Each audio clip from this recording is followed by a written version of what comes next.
Hello students, in this video will be reading about access pressure inside a soap bubble. ठीक है, अब सुन लो।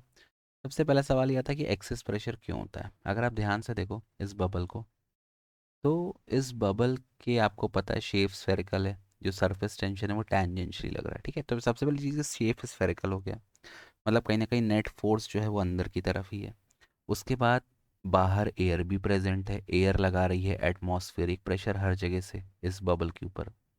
तो जब इस बबल के ऊपर इतना प्रेशर लग रहा है, एयर का प्रेशर भी लग रहा है, सरफेस टेंशन का फोर्स भी लग रहा है टेंजेंशियली, तो कायदे से इस बबल को कोलैप्स हो जाना चाहिए, श्रिंक होके फूट जाना चाहिए, फट जाना चाहिए, एकदम पिचक जाना चाहिए। बट ऐसा नहीं होता, बबल का शेप तो स्फेरिकल ही रहता है। इसका मतलब बबल के अंदर कुछ प्रेशर है जो काउंटर कर रहा है एयर प्रेशर, बाहर वाले एयर प्रेशर और सरफेस टेंशन सबको। उसी प्रेशर को, जो डिफरेंस आता है बाहर और अंदर के प्रेशर को, उसी प्रेशर को अपन एक्सेस प्रेशर कहते हैं। कहने का मतलब, मान लो बाहर का प्रेशर P1 है और इस बबल के अंदर का प्रेशर P2 है, तो जो आप एक्सेस प्रेशर निकालते हो बेटा वो क्या होता है? P2 minus P1। कितना ज़्यादा प्रेशर है इसको अपन P के बराबर मान के चलते हैं।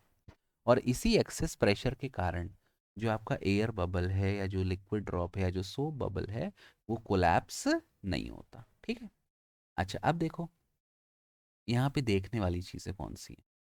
अब यहाँ पे सबसे इंपॉर्टेंट चीज़ है, सबसे पहले मैंने आपको लिक्विड ड्रॉप और एयर बबल का डेरिवेशन पहले करवा दिया है। ये आपका सोप बबल है, ठीक, सोप बबल है ये।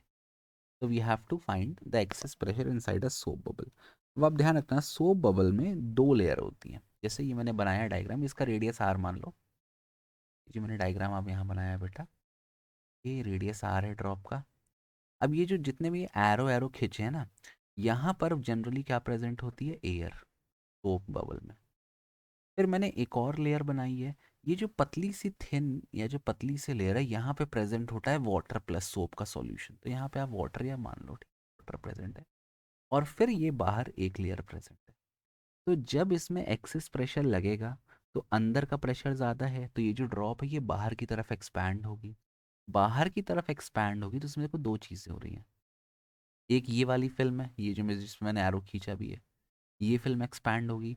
दूसरी ये भी फिल्म तो एक्सपैंड होगी, तो इसमें एक्सपेंशन जो है वो डबल हो रहा है, दो फिल्म एक्सपैंड हो रही हैं। तो जब भी अपन इसमें इंक्रीज इन सरफेस एरिया निकालेंगे, आपने अगर मेरा वीडियो नहीं देखा है access pressure inside a liquid bubble, तो वो आप देख सकते हो। तो जब भी अपन इसमें इंक्रीज इन सरफेस एरिया निकालेंगे, तो अपने को ये ध्यान रखना है बेटा कि उसको अपने को लास्ट में 2 से मल्टीप्लाई कर देना है। क्यों 2 से मल्टीप्लाई करेंगे? क्योंकि दो लेयर एक्सपैंड हो रही हैं, तो 2 से मल्टीप्लाई कर देना है। ठीक, अब देखो इसको करना क्या है। सी माई बीटा, तो we have to find the excess pressure P inside the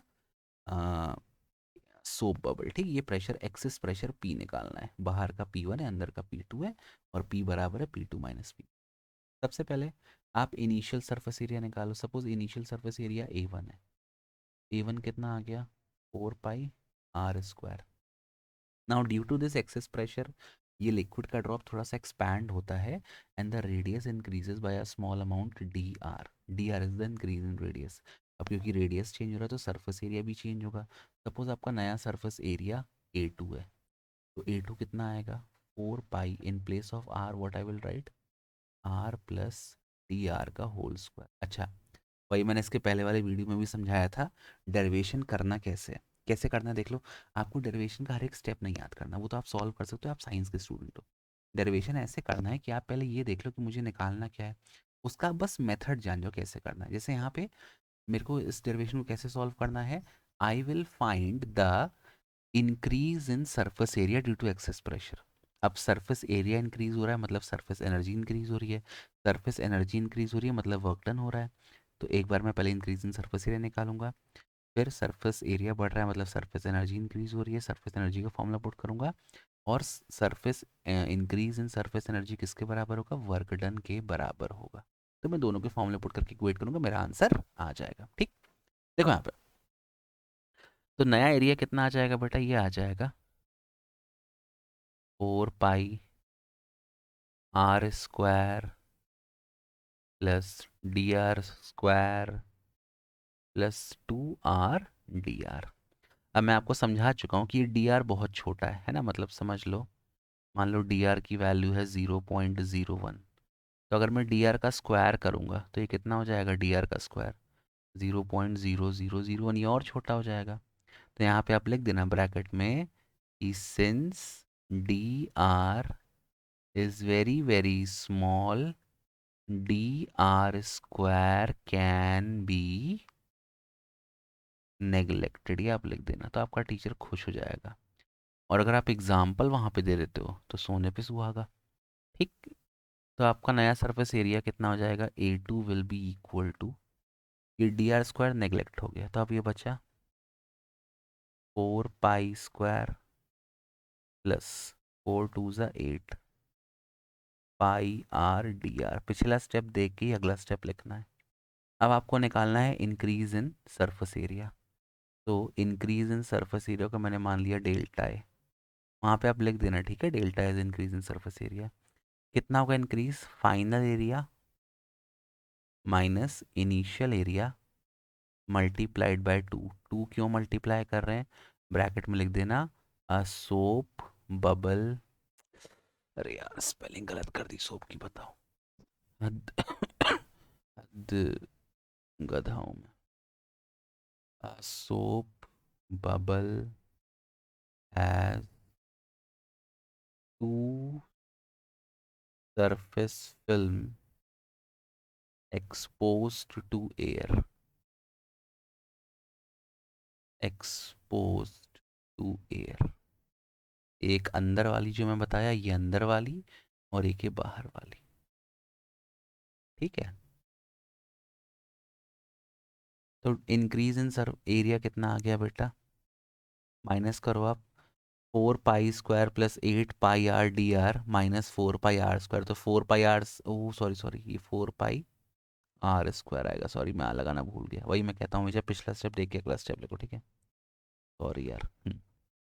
तो ये 4 पाई आर स्क्वायर और ये 4 पाई स्क्वायर कैंसिल हो जाएगा, कितना आएगा, 8 pi r d r into 2 which is equal to 16 pi r d r, ये सरफेस एरिया में इंक्रीज आ गया।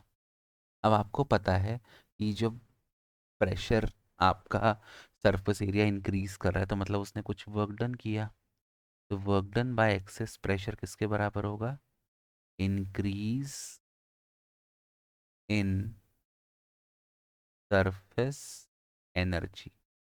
और इंक्रीज इन सरफेस एनर्जी का फॉर्मूला क्या होता है बेटा, ये होता है बराबर इंक्रीज इन सरफेस एरिया मतलब delta A multiplied by the surface tension. तो आप ये मान लो कि सरफेस टेंशन सिग्मा है।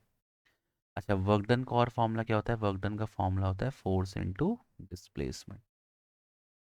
फोर्स का फॉर्मूला क्या होता है, प्रेशर इनटू एरिया, और डिस्प्लेसमेंट का फॉर्मूला डी आर, है ना, डी आर आपका डिस्प्लेसमेंट हुआ जो इंक्रीज इन रेडियस हुआ due to excess pressure. Increase in surface area कितना आ गया, 16 pi r d r into sigma, ठीक, d r d r cancel हो गए। अब एरिया का फॉर्मूला क्या आता है बेटा, एरिया होता है 4 pi r square is equal to 16 pi r into sigma. ये कटा 4 1 ज़ा 4 4 ज़ा, पाई से पाई को काटा, एक आर कटा, और यहाँ एक आर बचा। तो पी का फॉर्मूला क्या आ जाएगा बेटा, P will be equal to 4 sigma upon r. This is the formula for excess pressure inside a soap bubble. अच्छा मान लो ये तो एक्सेस प्रेशर आपने निकाला, कभी कभार पूछ लेता है कि एब्सोल्यूट प्रेशर कितना होगा, ये एक्चुअली गेज प्रेशर है, बाहर का प्रेशर माइनस करके, है ना। गेज प्रेशर क्या होता है, जब अपन एटमॉस्फेरिक प्रेशर को कंसिडर नहीं करते। इसने पूछा एब्सोल्यूट प्रेशर कितना होगा, तो एब्सोल्यूट प्रेशर बेटा कितना था, P2, और ये P किसके बराबर है, P बराबर है P2 minus P1, this is equal to 4 sigma are.